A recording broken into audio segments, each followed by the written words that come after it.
ഈശോയിലേറെ സ്നേഹമുള്ളവരെ, പരിശുദ്ധ അമ്മ മാതാവിൻ്റെ പിറവി തിരുനാളിൻ്റെ എല്ലാ സ്നേഹാശംസകളും നിങ്ങൾക്ക് ഏവർക്കും ഏറെ സ്നേഹത്തോടുകൂടെ നേരുകയാണ്. അമ്മ മാതാവിൻ്റെ ജീവിതത്തിൽ വിളങ്ങിയിരുന്ന ഒരു പുണ്യമാണ് വിശ്വാസം. നമ്മളെല്ലാവരും വിശ്വാസികളാണ്. അതുകൊണ്ടാണ് നമ്മൾ ഇന്ന് ഈ ആലയത്തിലായിരിക്കുക. വിശ്വാസം എന്താണെന്ന് ചോദിച്ചാൽ നമുക്കൊരു പ്രവചനമുണ്ട്. ഹെബ്രായ ലേഖനത്തിൽ പഠിപ്പിക്കുന്നുണ്ട്, പ്രത്യാശിക്കുന്നവ ലഭിക്കുമെന്ന ഉറപ്പും കാണപ്പെടാത്തവ ഉണ്ട് എന്ന ബോധ്യവുമാണ് വിശ്വാസം. നാം ഇങ്ങനെ കാണാതെ പഠിച്ച ഒരു വചനഭാഗമാണത്. ആ വചനഭാഗം കീറി മുറിച്ച് പഠിക്കുമ്പോഴാണ് മനസ്സിലാക്കാൻ പറ്റുക നിങ്ങൾ എത്രമാത്രം വിശ്വാസികളാണ്. കാണപ്പെടാത്തവ ഉണ്ട് എന്നൊരു ബോധ്യം. എൻ്റെ ജീവിതത്തിൽ എനിക്ക് എന്താണ് കാണപ്പെടാത്തതായിട്ടുള്ളത്? എൻ്റെ അപ്പനെ കാണാം, എൻ്റെ അമ്മയെ കാണാം, കൂടപ്പിറപ്പുകളെ കാണാം, ദൈവാലയം കാണാം, എനിക്കെല്ലാം കാണാൻ പറ്റും. എനിക്കെല്ലാം കാണാൻ പറ്റുമ്പോഴും ഒരിക്കലും കാണാത്ത ഒരു ഈശ്വര സാന്നിധ്യം എൻ്റെ ജീവിതത്തിൻ്റെ എല്ലാ സമസ്യയിലും താങ്ങായി തണലായി ഉണ്ടാകുമെന്നൊരു ബോധ്യമാവണം വിശ്വാസം. ഞാൻ എവിടെല്ലാം പോയാലും, എത്രമാത്രം സങ്കടങ്ങളുണ്ടായാലും, സന്നിഗ്ധാവസ്ഥകളുണ്ടായാലും, അവിടെയെല്ലാം ഞാൻ കാണുന്നില്ല എങ്കിലും എൻ്റെ കൂടെ കൂട്ടാളായി, കയ്യാളായി, കരുണയായി, ദയയായി, ആർദ്രതയായി എൻ്റെ കൂടെ ഒരു ഈശ്വര സാന്നിധ്യം ഉണ്ട് എന്നൊരു ബോധ്യം. ഇന്നലെ വരെയും നാമൊക്കെ അനുഭവിച്ചതൊക്കെ തന്നെയായിരുന്നു. ഒരുപാട് സങ്കടങ്ങളിലൂടെ കടന്നുപോയപ്പോൾ, ഒറ്റപ്പെടലും നൊമ്പരങ്ങളും യാതനകളും ഒക്കെ ഉണ്ടായപ്പോൾ, ആരും കൂട്ടില്ലാതിരുന്നപ്പോഴും ഒക്കെ എവിടെയോ ഒരു കരം പിടിക്കുവാനായിട്ട് ധൈര്യം പകരുവാൻ അദൃശ്യമായ ഒരു ശക്തി എൻ്റെ കൂടെ ഉണ്ടായിരുന്നു. ഞാൻ എവിടെയൊക്കെ ആയിരുന്നാലും എൻ്റെ കൂടെ ഞാൻ കാണാത്ത ഒരു ഈശ്വര സാന്നിധ്യം അനുഗ്രഹമായി കൂടെ ഉണ്ടാകുമെന്ന ബോധ്യമാണ് വിശ്വാസത്തിൻ്റെ ആദ്യപടി. രണ്ടാമത്തെ ഭാഗം പഠിപ്പിക്കുന്നു, പ്രത്യാശിക്കുന്നവ ലഭിക്കുമെന്ന ഉറപ്പ്. ഓരോ ക്രൈസ്തവൻ്റെയും പ്രത്യാശ സ്വർഗമാണ്. നമ്മൾ ഓരോരുത്തരും ആശിക്കുന്ന സ്വർഗം സ്വായത്തകമാക്കുവാൻ നമുക്ക് സാധ്യതയുണ്ട്, യോഗ്യതയുണ്ടെന്നൊരു ബോധ്യം ചങ്കിൻ്റെ നെരിപ്പോടിൽ ഇങ്ങനെ കോറിയിടാനുള്ള ധൈര്യം ഉണ്ടാവണം.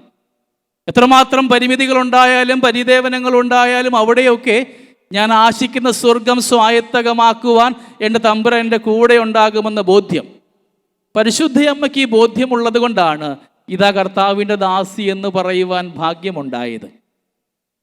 നമ്മുടെയൊക്കെ ജീവിതത്തിൽ ഒരുപാട് പ്രാർത്ഥിച്ചിട്ട് എന്തെങ്കിലുമൊക്കെ നേടാതെ വരുമ്പോൾ നമ്മളൊക്കെ പതിയെ പതിയെ ദൈവത്തിൽ നിന്ന് മാറി അകലുവാനുള്ള സാധ്യതയുണ്ട്, മനസ്സുകൊണ്ടെങ്കിലുമൊക്കെ.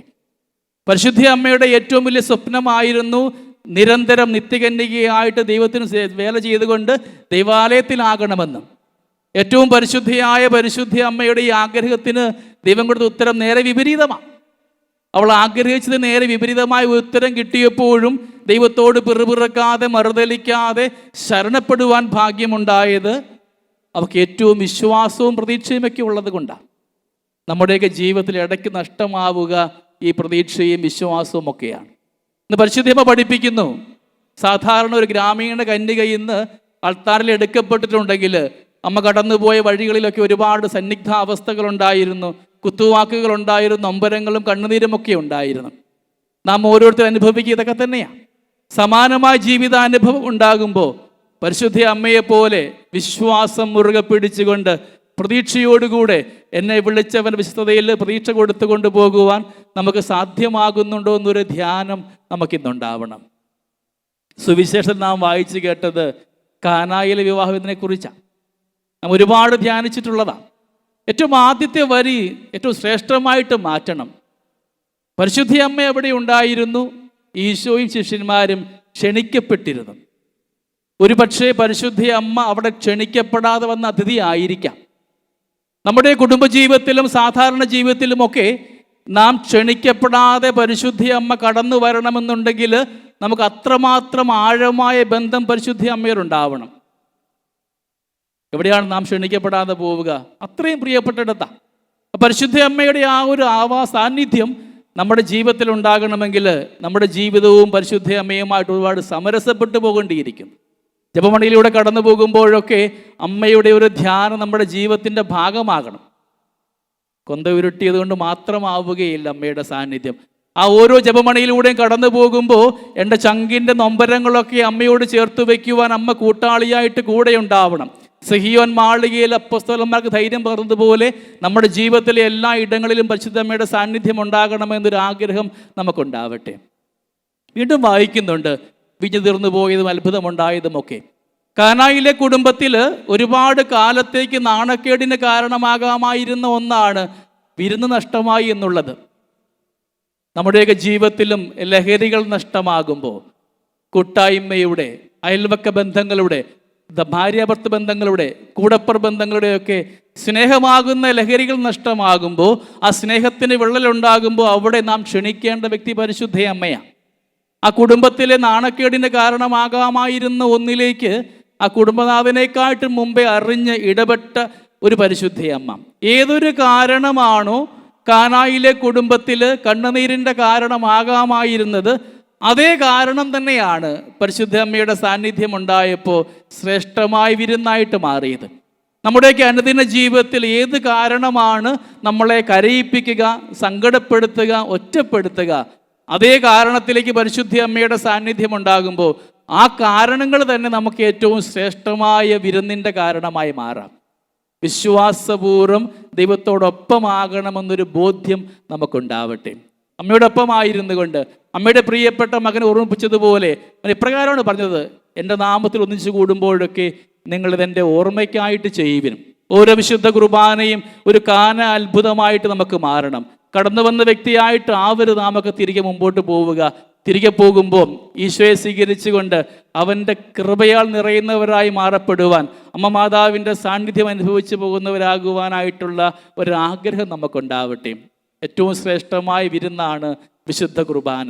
ഈ അപ്പത്തോടും വീഞ്ഞോടും ചേർത്ത് നമ്മുടെ നിയോഗങ്ങളെയും നമ്മുടെ സങ്കടങ്ങളെയും നമ്മുടെ ആകുലതകളെയും ഒക്കെ ചേർത്ത് വയ്ക്കുവാനുള്ള സാധ്യതയുണ്ടാവണം. തുറവിയോടുകൂടെ നമുക്ക് ഈ ഇടത്തെ വിശുദ്ധമാക്കി മാറ്റാം. ഒരുപാട് കണ്ണുനീരുണ്ടാകുമ്പോഴും ഓർത്തുകൊള്ളുക, നമ്മുടെ ഓരോരുത്തരുടെയും കണ്ണുനീരും സംവേദനങ്ങളും ഒക്കെയാണ് നമ്മളെ നമ്മുടെ ദൈവാലയവുമായി അൾത്താരയുമായിട്ട് ഒന്നിപ്പിച്ചത്. എത്രമാത്രം നാം ഒറ്റപ്പെട്ടു പോയിട്ടുണ്ടോ അവിടെയൊക്കെയാണ് നാം ഏറ്റവും കൂടുതൽ ദൈവത്തെ ശരണപ്പെടുവാനായിട്ട് മനസ്സ് കാണിച്ചതും. എൻ്റെ എല്ലാ സങ്കടങ്ങൾക്കും അപ്പുറത്ത് എന്നെ കാത്തു പരിപാലിക്കുന്ന ഒരു ഈശ്വര സാന്നിധ്യമുണ്ടെന്നൊരു ബോധ്യം നമ്മുടെ കുടുംബങ്ങളിൽ ഉണ്ടാവട്ടെ. പ്രത്യേകമായിട്ട് മക്കളെ ഓർത്ത് പ്രാർത്ഥിക്കാം. നമ്മുടെ കുഞ്ഞുങ്ങൾ ഇന്ന് പുതിയ തലമുറയിലായിരിക്കുമ്പോൾ, പുതിയ ചിന്തകൾ ഉണ്ടാകുമ്പോഴൊക്കെ ആത്മാർത്ഥമായ പ്രാർത്ഥന, മാതാപിതാക്കളുടെ വിശുദ്ധിയുടെ പ്രാർത്ഥനയാണ് കുഞ്ഞുങ്ങൾക്ക് അനുഗ്രഹമായിട്ട് മാറുക. പഴയ നിയമത്തിൽ മോശ വിരിക്കപ്പെട്ട കരങ്ങളുമായി ആയിരുന്നപ്പോഴൊക്കെ ഇസ്രായേൽ മക്കൾക്ക് അനുഗ്രഹമായിരുന്നു. ഇന്ന് മാതാപിതാക്കളുടെ പ്രാർത്ഥനയാകണം അനുഗ്രഹമായി മാറേണ്ടത്. പണ്ടൊക്കെ വീട്ടിൽ പറയുമായിരുന്നു, എടാ പള്ളിയിൽ പോടാ, കുരിശ് വരയ്ക്കാൻ പോടാ എന്നൊക്കെ പറയുന്ന ഒരു ശബ്ദങ്ങൾ നമ്മുടെ കുടുംബത്തിലുണ്ടായിരുന്നു. ഇന്ന് പതിയെ പതിയെ ശബ്ദങ്ങളൊക്കെ നിലച്ചിരിക്കുകയാണ്.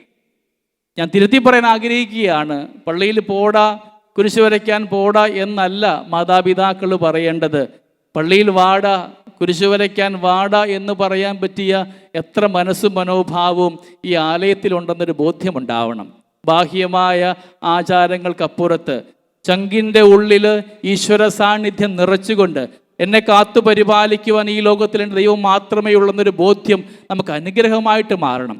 ഈ അപ്പത്തോടും വീഞ്ഞോടും നമുക്ക് ചേർത്ത് വയ്ക്കാം നമ്മുടെ ജീവിത പങ്കാളിയെ, നമ്മുടെ സങ്കടങ്ങളെ, കടബാധ്യതകളെ, ജോലിയിടങ്ങളെ, കുഞ്ഞുങ്ങളെക്കുറിച്ചുള്ള ആകുലതകളെയൊക്കെ ചേർത്ത് വെച്ചുകൊണ്ട് ഏറ്റവും അനുഗ്രഹമായ ഒരു വിശുദ്ധ കുർബാനയായി, എൻ്റെ ജീവിതത്തിലെ ഏറ്റവും ആദ്യ കുർബാനയായി, ഏറ്റവും അവസാന കുർബാനയായി ഇതിനെ മാറ്റിയെടുത്തുകൊണ്ട് ഈ അപ്പവും വീഞ്ഞും ഈശോയുടെ രക്തങ്ങളായി മാറുന്നതുപോലെ എൻ്റെ ജീവിതത്തിൽ മാറ്റമുണ്ടാകണം. എൻ്റെ ജീവിതത്തിൽ എവിടൊക്കെയാണോ ഈശ്വര സാന്നിധ്യം ആവശ്യമായത് അവിടേക്കെല്ലാം കടന്നു വരണമേ എന്നൊരു ആഗ്രഹം നമുക്ക് കൂടെ ഉണ്ടാവട്ടെ. പരിശുദ്ധ അമ്മയെ മുറുകെ പിടിച്ച് കൊണ്ടുപോകുമ്പോൾ നമ്മുടെ ജീവിതയാത്ര അനുഗ്രഹമായിട്ട് മാറും. അമ്മ പഠിപ്പിച്ചതുപോലെ ജീവിതത്തിൻ്റെ എല്ലാ ഇടങ്ങളിലും ഇതാ കർത്താവിൻ്റെ ദാസൻ എന്ന് പറയാനുള്ള ഒരു ചങ്കുറപ്പ് നമുക്കുണ്ടാവണം. വിശ്വാസത്തിൻ്റെ ആഴത്തിലാവട്ടെ നമുക്ക് ആ ഉറപ്പുറപ്പിക്കേണ്ടത്. അതിനുള്ള ഉപാധികൾ സഭ സമ്മാനിക്കുമ്പോൾ നിർമ്മലതയോടുകൂടെ നമുക്കത് സ്വീകരിക്കാം, തുറവിയോടുകൂടെ സ്വീകരിക്കാം. ആത്മാവിൻ്റെ നിറവ് നമ്മുടെ കൂടെ എന്നും ഉണ്ടാവട്ടെ. പരിശുദ്ധ അമ്മ മാതാവിൻ്റെ സ്വർഗീയ മാധ്യസ്ഥ്യം നമ്മുടെ കുടുംബങ്ങളിൽ എന്നും ഉണ്ടാകാൻ നമുക്ക് പരസ്പരം പ്രാർത്ഥിക്കാം. ഓർമ്മിപ്പിക്കുകയാണ്, ഈ അപ്പത്തോടും വീഞ്ഞോടും ചേർത്ത് നമ്മുടെ നിയോഗങ്ങളെ, ജീവിതത്തിൻ്റെ സങ്കടങ്ങളെ, ആകുലതകളെ, എവിടെയാണോ എൻ്റെ ദൈവം എന്നെ സ്പർശിക്കുവാൻ ഞാൻ ആഗ്രഹിക്കുന്നത്, ദൈവം ആഗ്രഹിക്കുന്നത്, അവിടേക്ക് കടന്നു വരണമേ എന്നൊരാഗ്രഹം നമുക്കുണ്ടാവട്ടെ. അമ്മ മാതാവിൻ്റെ പിറവി തിരുനാളിൻ്റെ എല്ലാ സ്നേഹാശംസകളും നേരുന്നു.